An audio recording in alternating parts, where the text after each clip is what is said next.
Welcome to third year BSc 6th semester statistics students. This is KVR Narasimharao, lecturer in statistics. Today we will discuss about part 2, that is lesson number 2 of unit 1. In the lesson number 1, we have already discussed about what is meant by time series and what is meant by time series data and what is meant by time series analysis and what are the factors of time series and their explanation and analysis of time series and main mathematical models of time series. Today we will discuss about various methods of determining trend. Trend can be determined by 4 methods. One is graphical method or freehand smoothing method or inspection method. Second one is semi-averages method. And third one is method of least squares or curve fitting method. And fourth one is moving averages method. So what is meant by trend? The general average smooth long run tendency to increase or decrease of the data is called secular trend or trend. This trend value at any time t can be denoted by t of t.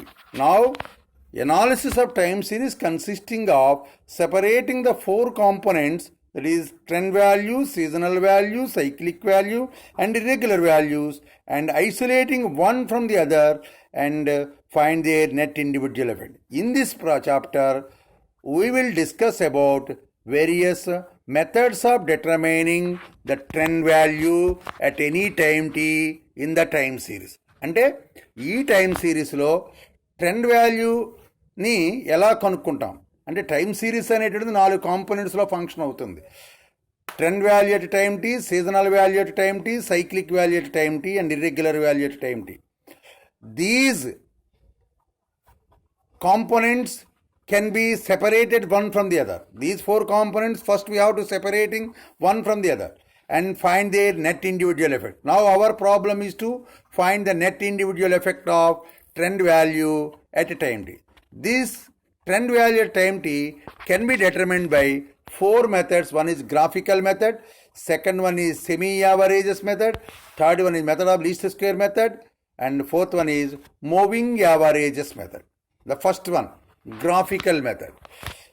This is the simplest method of determining trend by choosing the time values on one axis and the time series values on another axis and identifying the points in the resulting plane and connect all the points consecutively by freehand smooth curves will give the shape of the form of the trend.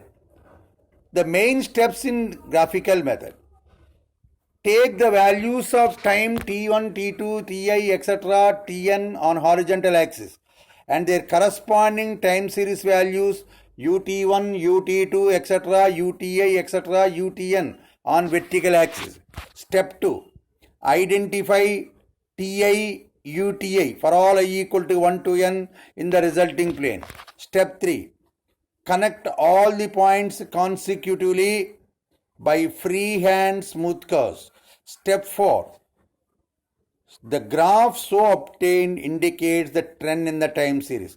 If the graph is a straight line, then the trend is said to be linear, otherwise it is said to be non-linear or curved trend. This method is simple and flexible. This method not involving any complex mathematical techniques. This method, smoothing of curves, eliminates other components, that it is regular and irregular fluctuations. And fourth merit is used to describe all types of trends, linear and non-linear. Demerits: the method is very subjective. It does not enable us to measure the trend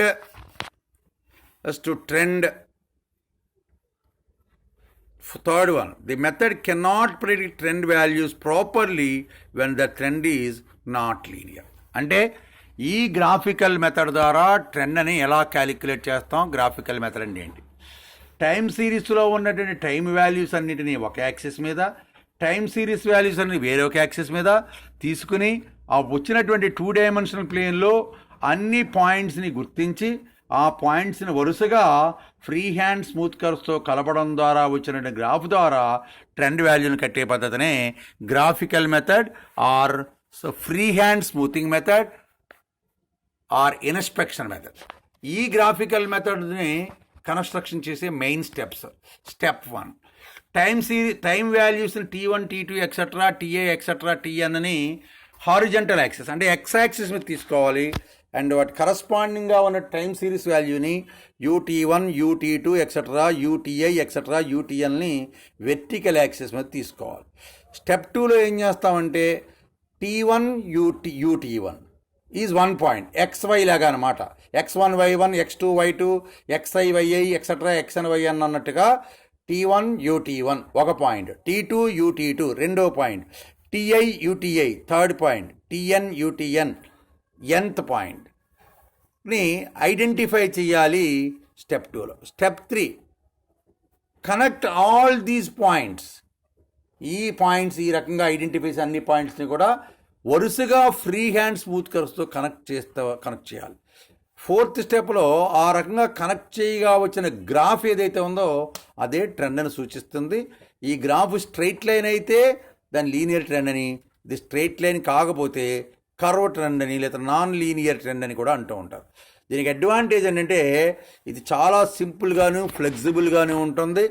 ఇందులో ఎటువంటి complex mathematical techniques లేవు. Next ఏంటంటే ఈ smoothing చేయటం వల్ల దానిలో ఉన్నటువంటి regular and irregular ఫ్లక్చువేషన్స్ని eliminate చేయగలం. నెక్స్ట్ 4th వన్ అండి, ఇది అన్ని రకాల ట్రెండ్స్కి సూట్ అవుతుంది. కానీ మెయిన్ డిసడ్వాంటేజ్ ఏంటంటే దీనిలో అంత పెర్ఫెక్ట్గా రావు, దీనిలో పార్షియల్గా వస్తూ ఉంటాయి, సబ్జెక్టివ్గా ఉంటాయి. ఇది ట్రెండ్ని కరెక్ట్గా ఎనాబుల్ చేయలేదు. దీని ద్వారా ట్రెండ్ లీనియర్ కాకపోతే ఫోర్కాస్ట్ చేసేటువంటి వాల్యూలు కరెక్ట్గా రావు. This is the graphical method. Next one is semi averages method. This is the modification of graphical method. What the disadvantage obtained in graphical method? The trend is not linear, then we cannot predict the trend values properly. That is the main disadvantage of graphical method. Based upon this disadvantage, we can develop another method that is called semi-averages. Semi means half, dividing the data.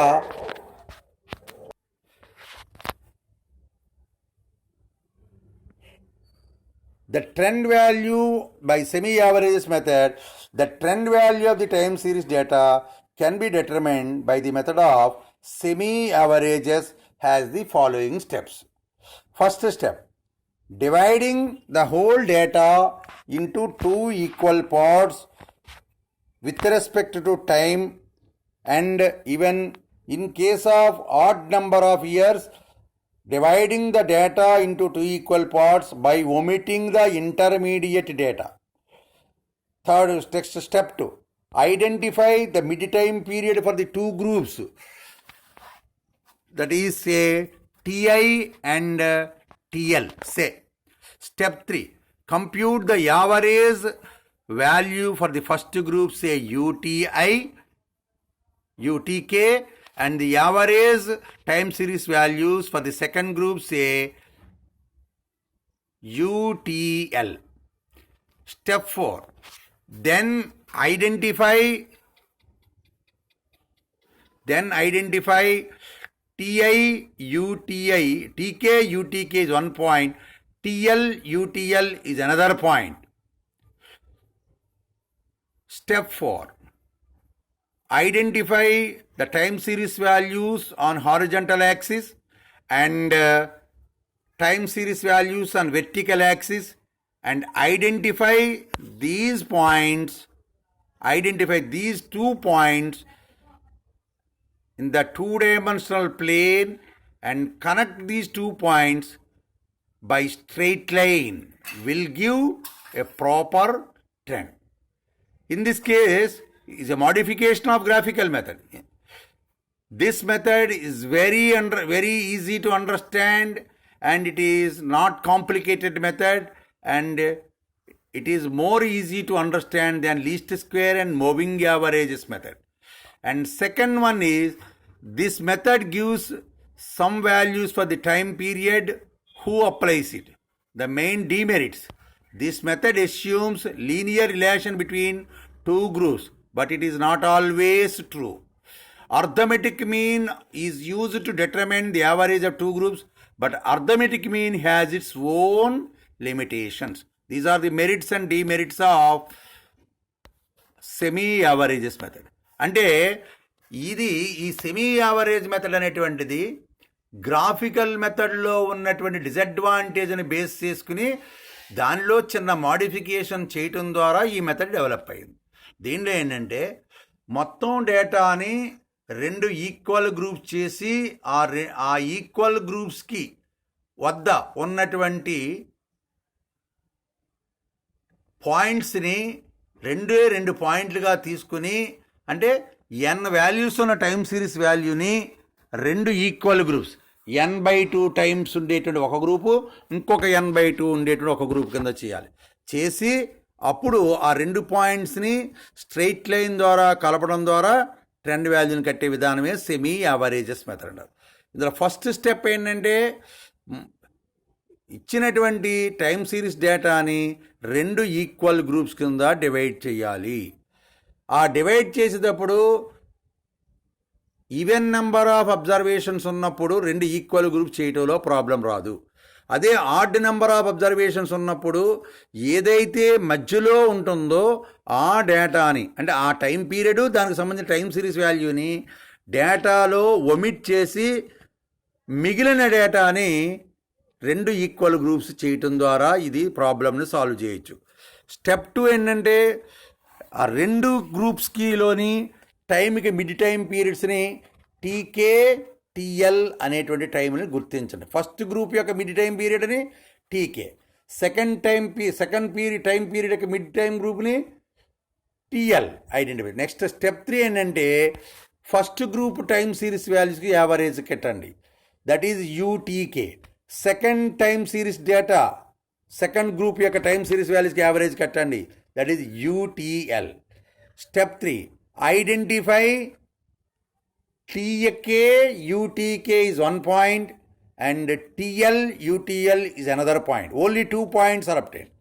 Next, follow the graphical method. Next step, follow the graphical method by choosing time values on horizontal axis and time series values on vertical axis. Next step 5, identify TK UTK is one point and TL UTL is another point in the resulting plane, and connect them by straight line will give the trend of the time series.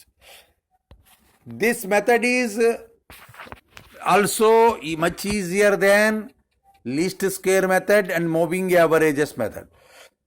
This method gives trend values for the preceding and succeeding values when extending the straight line to backward and forward.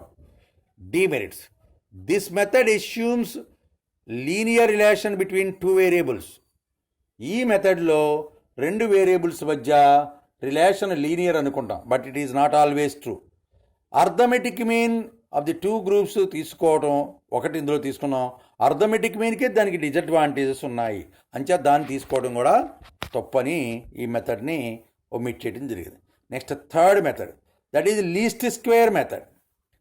The most popular and widely used mathematical technique of determining trend is the least square method. And this method yields very correct results than any other method. And this method is entirely based on mathematical technique of differentiation and maxima minima. The trend values can be determined using this method by first we have to find the trend curve which is suitable for the given data by method of finite differences in numerical calculus. Finite differences. What is finite difference? Delta f of t is equal to f of t plus h minus f of t. Using that. First, suppose if delta ut is equal to constant, then a straight line trend is suitable for the given data. That means the trend values increase or decrease by absolute amounts. Then the straight line trend, that ut is equal to a plus bt, is suitable. Second, if delta square ut is equal to constant, then a second degree parabolic curve which is suitable for the given data, that is ut is equal to a plus bt plus ct square. In general, delta power n ut is equal to constant. Then nth degree polynomial trend which is suitable for the given data, that is ut is equal to a0 plus a1t plus a2t square plus etc. an t power n, an not equal to 0. And another is delta log ut is equal to constant, that is the time series value increases not by absolute amounts, not by decreasing absolute amounts, but increase or decrease constant percentages. Then semi-logarithmic curve is to be used, that is ut is equal to a e power bt or a b power, that is exponential curve is suitable. In general, delta power n log ut is equal to constant, then nth degree exponential curve is suitable for the given data, that is ut is equal to a0 into e power a1t plus a2t square plus etc. ant power n. Fourth one, if delta ut by delta ut minus 1 is equal to constant, then a modified exponential curve is suitable for the given data, that is ut is equal to a plus bc power t. And fifth method, that is delta log ut by delta log ut minus 1 is equal to constant, then Gompertz curve is suitable for the given data, that is ut is equal to a b power c power t, a b power c power t. And sixth rule is delta 1 by ut by delta 1 by ut minus 1 is equal to constant, then logistic curve is suitable for the given data, that is ut is equal to k by 1 plus e power a plus bt. And modified exponential and Gompertz logistic curves are called growth curves.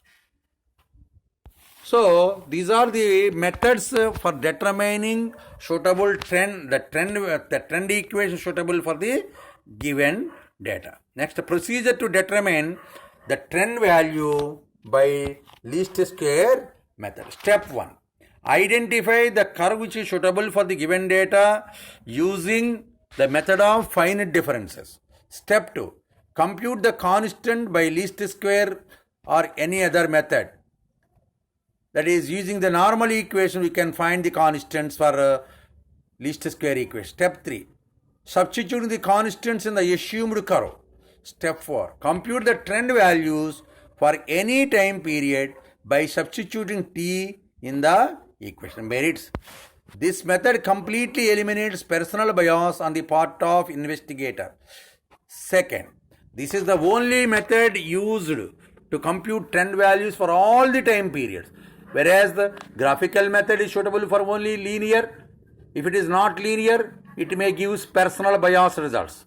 And whereas in semi-average method cannot forecast the trend values correctly, but least square method can forecast the trend value very correctly for all the time. This is the only method give trend values for all the time period.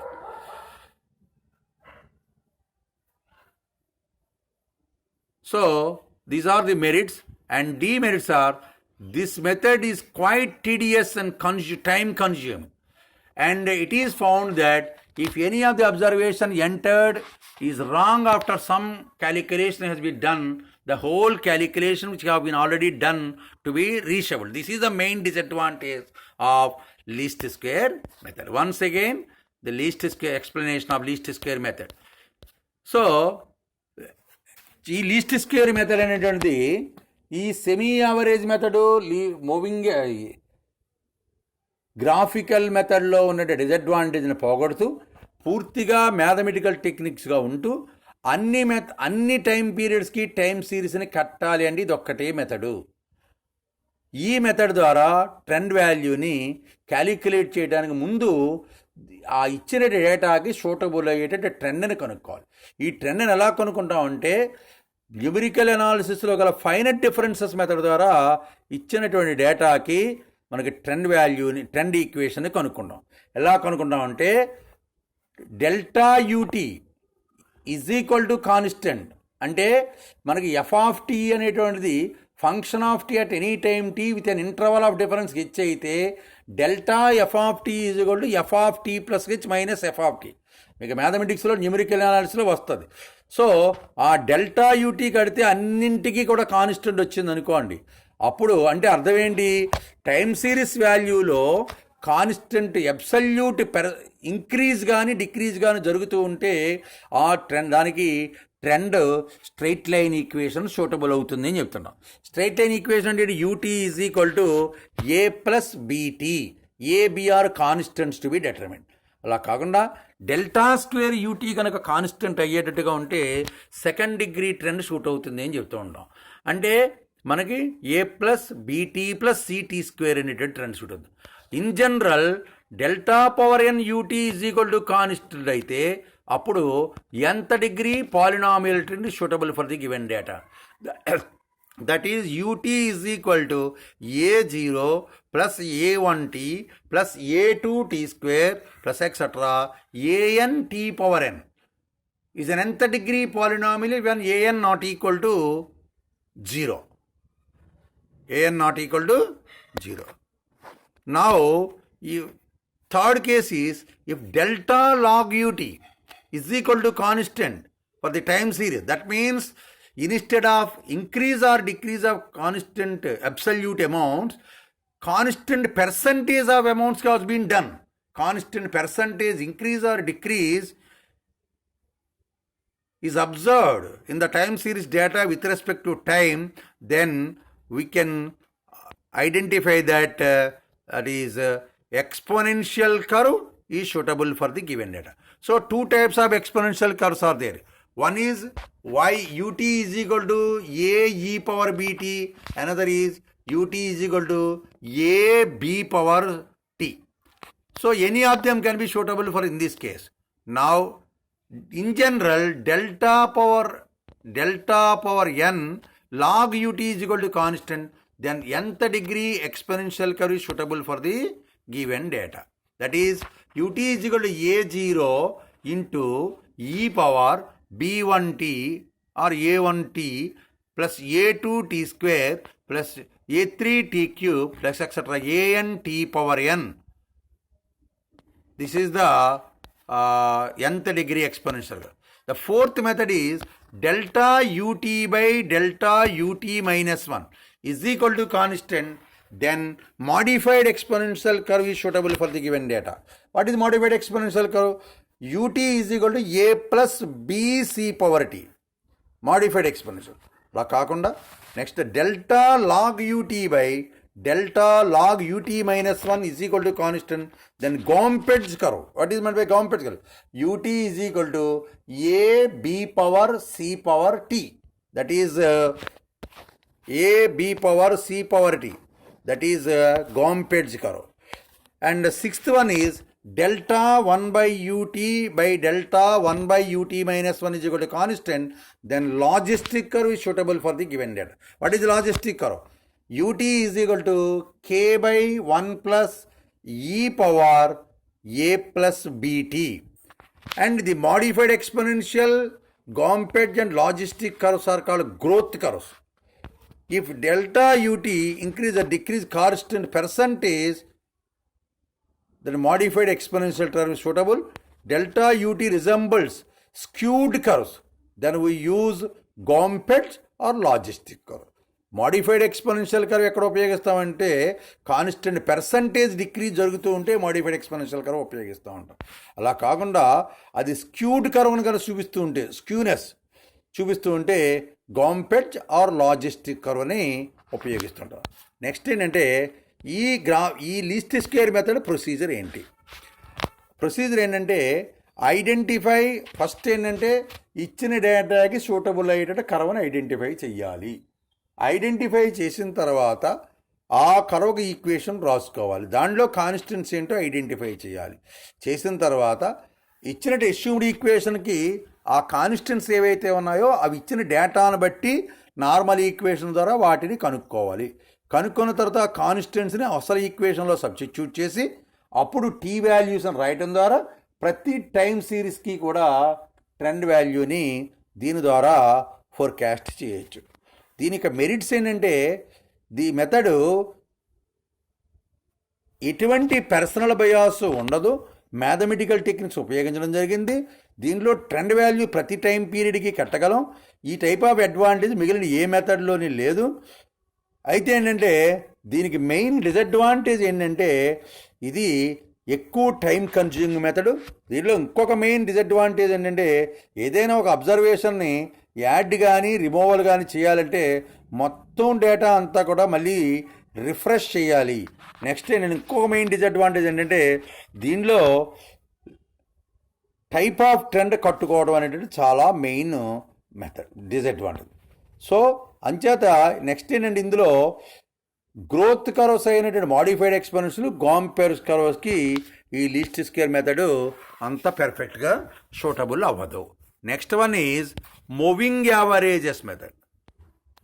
Moving averages method అంటే it is the most practicable and inexpensive method of determining trend is moving averages method. What is meant by moving average? The average of peaked values of the time series, the average of time gaps, the average of time gaps for the peaked values of the time series is called moving average period. That is the moving average period. అంటే ఇది అసలు ఖర్చు లేకుండా చాలా ఈజియెస్ట్గా ఎక్కువ ప్రాక్టికబుల్గా చేస్తున్న method ఏదంటే moving average. ఈ మెథడ్లో మెయిన్ మొత్తం ఏంటంటే మూవింగ్ యావరేజ్ పీరియడ్ క్యాలిక్యులేట్ చేయాలి. మూవింగ్ యావరేజ్ అంటే అర్థం ఏంటంటే average computing by moving groups. The moving average is the average of the time series values for the moving groups. So అయితే ఆ పీరియడ్ ఆ గ్రూప్ ఎంత తీసుకోవాలి? The moving group, the moving period is the average of time gaps of the time gaps for the peaked values of the time series. That is called moving period. అంటే ఈ moving పీరియడ్ని calculate చేసిన తర్వాత ఈ moving average value ఎలా calculate చేస్తామంటే first compute the moving period using the given data, say K. Step 2, compute the average of first moving average is the average of first two k terms. Second moving average is the average of second two k plus 1 terms. Third moving average is the average of third two k plus 2 and so on etc. Step 3, if k is odd, say 2k plus 1, 2m plus 1, then the first moving average is placed against m plus 1. Second moving average is placed against m plus 2. Third moving average is placed against m plus 3. Fourth moving average is placed against m plus 3, m plus 4 and so on etc. If k is even, say 2m, then the first moving average is placed in between m plus 1, m and m plus 1. Second moving average is placed in between m plus 1 m plus 2 and third moving average is placed against m plus 2 and m plus 3 and so on. In the case of even number of observations, then the moving averages cannot be centered to any of the time periods. Hence, take two term averages and they are placed against m plus 1, m plus 2, m plus 3, etc. Step 4. The moving average values obtained in step 3 from 1 and 2 are called trend values. అంటే దీనిలో ఏంటి, మొదట trend వాల్యూని calculate చేయాలి moving average ద్వారా. అంటే first moving period అంటే ఏంటో తెలియాలి, తర్వాత మూవింగ్ యావరేజ్ అంటే ఏంటో తెలియాలి, అప్పుడు మెథడ్ ప్రొసీజర్ స్టార్ట్ చేయాలి. మూవింగ్ పీరియడ్ అంటే, మూవింగ్ యావరేజ్ అంటే ఈ టైం సిరీస్ వాల్యూలో ఒక గ్రూపును తీసుకోవడానికి కదులుతూ గ్రూపును తీసుకోవాలి. ఆ తీసుకునే పద్ధతిని ఈ టైం పీరియడ్ని కంప్యూట్ చేయాలి. అంటే టైం సిరీస్లో ఎక్కడెక్కడైతే పీక్ వాల్యూస్ వచ్చినాయో, అంటే మ్యాక్సిమం వాల్యూస్ వచ్చినాయో, ఆ మ్యాక్సిమం వాల్యూస్ దగ్గర టైమ్స్ని ఐడెంటిఫై చేయాలి. ఆ టైమ్స్ని ఐడెంటిఫై చేసి ఆ టైం పీరియడ్ అలా వరుసగా టైమ్స్ అన్నీ ఐడెంటిఫై చేయాలి. అప్పుడు ఫస్ట్ ఐడెంటిఫై చేసిన టైంకి సెకండ్ ఐడెంటిఫై టైంకి మధ్య గ్యాప్ ఎంత, సెకండ్ ఐడెంటిఫై చేసిన పీక్ టైంకి థర్డ్ టైంకి గ్యాప్ ఎంత, ఫోర్త్ దానికి ఫిఫ్త్ దానికి ఎంత, ఈ గ్యాప్లన్నీ కట్టి ఆ గ్యాప్ల వాల్యూస్ ఏవైతే ఉన్నాయో వాటికి యావరేజ్ కట్టడమే మూవింగ్ పీరియడ్ అంటారు. ఆ రకంగా మూవింగ్ పీరియడ్ కట్టిన తర్వాత అది ఆడ్ అవ్వచ్చు, ఈవెన్ అవ్వచ్చు. నెక్స్ట్ ఏంటంటే ప్రొసీజర్ ఎలా చేస్తామో, ఆ మూవింగ్ పీరియడ్ కే అనుకుంటే ఫస్ట్ ఏంటంటే మనకు ఫస్ట్ మూవింగ్ యావరేజ్ క్యాలిక్యులేట్ చేయాలి. మూవింగ్ యావరేజ్ ఎలా క్యాలిక్యులేట్ చేస్తాం? 1వ పదం దగ్గర నుంచి కేఓ పదం వరకు ఉన్నటువంటి టైం సిరీస్ వాల్యూస్కి యావరేజ్ కట్టడమే first moving average. Second moving average అనేటువంటిది అంటే సెకండ్ టర్మ్ నుంచి K+1 వరకు, third moving average third term నుంచి K+2, ఇలా వరుసగా క్యాలిక్యులేట్ చేయాలి. ఈ క్యాలిక్యులేట్ చేసిన తర్వాత ఈ ఫస్ట్ పీరియడ్ కే ఏదైతే ఉందో అది ఆడ్ అయ్యిందనుకోండి, అంటే సే 2m+1 అయ్యిందనుకోండి. 2m+1 తర్వాత ఫస్ట్ మూవింగ్ యావరేజ్ని m+1 ఎదురకుండా, సెకండ్ మూవింగ్ యావరేజ్ని m+2 ఎదురకుండా, థర్డ్ మూవింగ్ యావరేజ్ m+3 ఎదురకుండా వెయ్యాలి. అదే కనుక మూవింగ్ యావరేజ్ పీరియడ్ కనుక ఈవెన్ అయితే 2m అయితే ఫస్ట్ మూవింగ్ యావరేజ్ ఎంకి m+1 పీరియడ్కి ఎదురుగా వెయ్యాలి, సెకండ్ మూవింగ్ యావరేజ్ని m+1కి m+2కి మధ్యలో వెయ్యాలి, థర్డ్ మూవింగ్ యావరేజ్ని m+2కి m+3కి మధ్యలో ఇలా వరుసగా వెయ్యాలి. అయితే ఈవెన్ అయ్యేటువంటి సందర్భంలో ఈ మూవింగ్ యావరేజ్ వాల్యూ అనేటువంటిది దేనికి చెందకుండా పోతుంది, ఏ టైం పీరియడ్కి చెందకుండా పోతుంది. అందుచేత ఈ సందర్భంలో 2 టర్మ్ యావరేజెస్ని క్యాలిక్యులేట్ చేయాలి. అంటే ప్రతి 2 మూవింగ్ యావరేజ్ వాల్యూస్ని, అంటే ఏదో మధ్య పీరియడ్కి చెందినవి, ఆ మధ్య పీరియడ్లో ఉన్నటువంటి 2 వాల్యూస్ని కలిపి 2 పెట్టి భాగించడం ద్వారా వస్తాయి. అప్పుడు ఆ రెండింటికి మధ్యలో వేయటం ద్వారా ఏదో ఒక టైం పీరియడ్కి సెంటర్ అవుతూ ఉంటాయి. అంటే ఈ రకంగా 2 టర్మ్ యావరేజెస్ కట్టి ఆ ఫస్ట్ 2 టర్మ్ యావరేజ్ని K+1 ఎదురకుండా, సెకండ్ 2 టర్మ్ యావరేజ్ని K+2 ఎదురకుండా ఇలా వేయటం ద్వారా ఇక్కడ స్టార్ట్ అవుతాయి. నెక్స్ట్ ఏంటంటే ఈ moving average values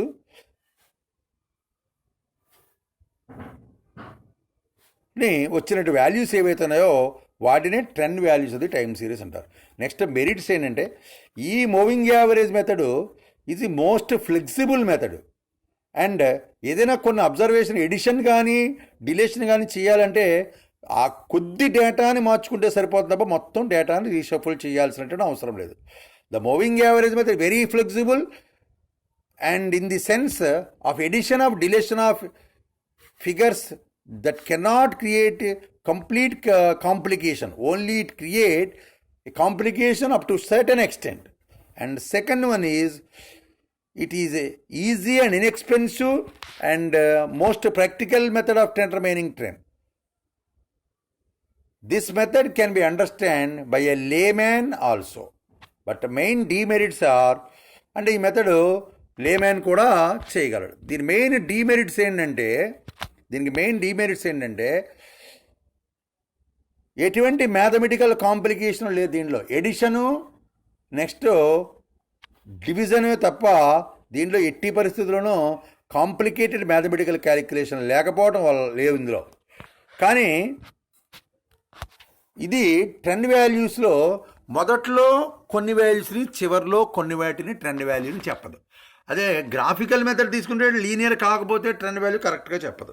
semi average మెథడ్లో ముందుకి వెనక్కి ఎక్స్టెన్షన్ చేస్తాం కానీ బయాస్ రిజల్ట్స్ వచ్చే అవకాశం ఉంది.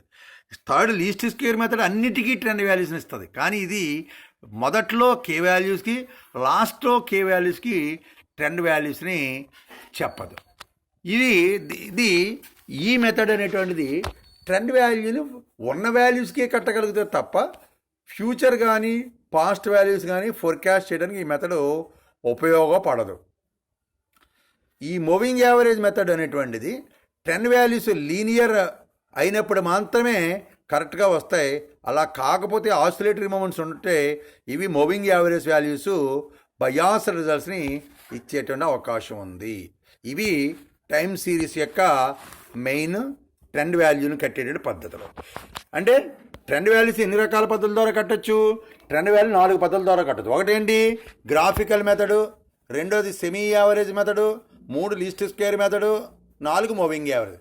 అన్నిటిలోని ఏది ట్రెండ్ వాల్యూని అన్నిటికీ చెప్పాలంటే లీస్ట్ స్క్వేర్ మెథడ్. ఖర్చు లేకుండా చాలా ఈజియెస్ట్గా చెప్పాలంటే మూవింగ్ యావరేజ్ మెథడ్. అది అయితే ట్రెండ్ వాల్యూస్ అన్నింటికీ చెప్పాలంటే లీస్ట్ స్క్వేర్ మెథడే ఎక్కువ ఉపయోగించేటువంటి మెథడ్. నాకైతే దాంట్లో ఏంటంటే మ్యాథమెటికల్ నాలెడ్జ్ ఉంటే కానీ చెయ్యలేరు. Next what uses of time series. Time series analysis has a great importance not only in business but also working various disciplines in natural, social and physical science, such as study the past behavior of the phenomena under consideration, that is determined the time and nature of variation in the data. It helps to compare actual current performance accomplishments with the expected ones and analysis that cause such variation. It enables to predict of estimates forecast behavior phenomenon in the future, which is very essential in business. It helps to compare changes in the values of different phenomena at different time phases. అంటే ఈ time series ఇది past behaviour తెలియడానికి, future బిహేవియర్ని forecast చేయడానికి ఉపయోగిస్తారు. ఉదాహరణకి ఈ corona effect తీసుకున్నప్పుడు ఈ ఫస్ట్ వేవ్లో దాని ఎఫెక్ట్ ఎలా ఉంది అనేటువంటిది ఇప్పుడు దాన్ని పాస్ట్ బిహేవియర్ అని చెప్తాం. అలాగే థర్డ్ వేవ్లో ఎలా ఉంటుంది అనేటువంటి సైంటిస్ట్ కూడా దీన్ని ఫోర్కాస్ట్ చేయడం టైం సిరీస్ డేటాను ఉపయోగించుకుని దీన్ని చెప్తూ ఉంటారు. ఫస్ట్ ఫేజ్లో ఎంతమందికి ఎఫెక్ట్ అయింది, సెకండ్ ఫేజ్లో ఎంతమంది ఎఫెక్ట్ అవ్వబోతున్నారు, థర్డ్ ఫేజ్ ఎంత ఎఫెక్ట్ అవుతారు. అంటే పాస్ట్ అండ్ ఫ్యూచర్ బిహేవియర్ కట్టడం అనేటువంటి బిజినెస్లోనే కాదు, అన్ని ఫీల్డ్స్లోని కూడా, సోషల్ సైన్సెస్లోని, న్యాచురల్ డేటాలోని, ఇలాంటి అనేక డేటాల్లో ఈ టైం సిరీస్ని ఉపయోగిస్తుంది. ఇది ఉపయోగించడం వల్ల ఏంటంటే ఒక డేటాని ఇంకో డేటాతో కంపేర్ చేయడానికి, నెక్స్ట్ ఏంటంటే ప్రిడిక్ట్ చేయడానికి, నెక్స్ట్ యాక్చువల్ కరెంట్ పెర్ఫార్మెన్స్ ఎలా ఉందని చెప్పడానికి, అన్ని న్యాచురల్ సోషల్ సైన్స్ ఫినామినాల్లో దీన్ని చెబుతూ ఉండొచ్చు. ఇది first unit.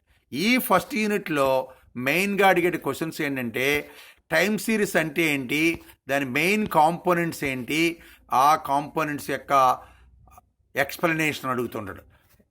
Define time series data and explain the main factors which influence time series. అది ఫస్ట్ ఎస్ఏ క్వశ్చన్. నెక్స్ట్ ఏంటంటే ఇందులో ఉండే సెకండ్ ఎస్ఏ క్వశ్చన్ ఏంటంటే టైమ్ సిరీస్లో ట్రెండ్ అని కట్టేటువంటి పద్ధతులు ఉన్నాయి. 4 పద్ధతులు అడగడు కానీ ఏవో 2 పద్ధతులు కానీ, లేదా మూవింగ్ యావరేజ్ మెథడు ఒకటి అడగడం కానీ, లేదా moving average least square, graphical, semi average method, ఇలా 2 మెథడ్స్ కలిపి ఒక ఎస్ఏ క్వశ్చన్గా అడుగుతుంటాడు. షార్ట్ ఆన్సర్ క్వశ్చన్కి వచ్చేటప్పుడు ఎడిటివ్ మోడల్ అంటే ఏంటి, టైం సిరీస్ ఎనాలిసిస్ అంటే ఏంటి, మళ్ళీ గ్రాఫికల్ మెథడ్ ఒకదాన్నే చెప్పడం, నెక్స్ట్ మూవింగ్ యావరేజ్ మెథడ్ విడిగా చెప్పడం, ఇలాంటివన్నీ షార్ట్ ఆన్సర్ క్వశ్చన్లు అడుగుతాడు. నెక్స్ట్ లాస్ట్గా అడిగేటువంటి షార్ట్ ఆన్సర్ క్వశ్చన్ ఏంటంటే టైం సిరీస్ యొక్క ఉపయోగాలు ఏంటి అని అడుగుతుంటాడు. ఇవి దీనిలో ఉండేటువంటి మెయిన్ క్వశ్చన్స్. సో స్టూడెంట్స్ అనేటువంటి మీరందరూ ఏంటంటే ఈ టాపిక్స్ ఏవైతేనో ఫస్ట్ యూనిట్ కంప్లీట్ అయింది. ఈ ఫస్ట్ యూనిట్లో ఉన్నటువంటి అన్ని టాపిక్స్ని కూడా క్లియర్గా వినండి, 1-2 సార్లు వినండి.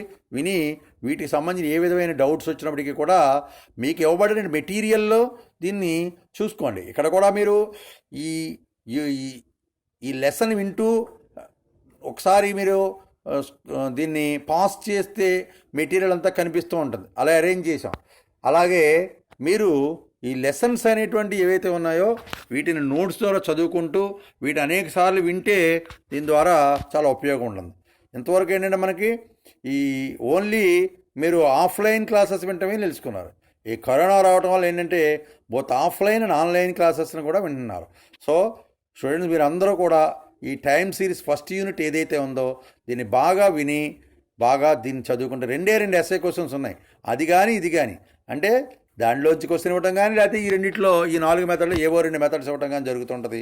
అలాగే 3 షార్ట్ ఆన్సర్ క్వశ్చన్స్ ఉన్నాయి.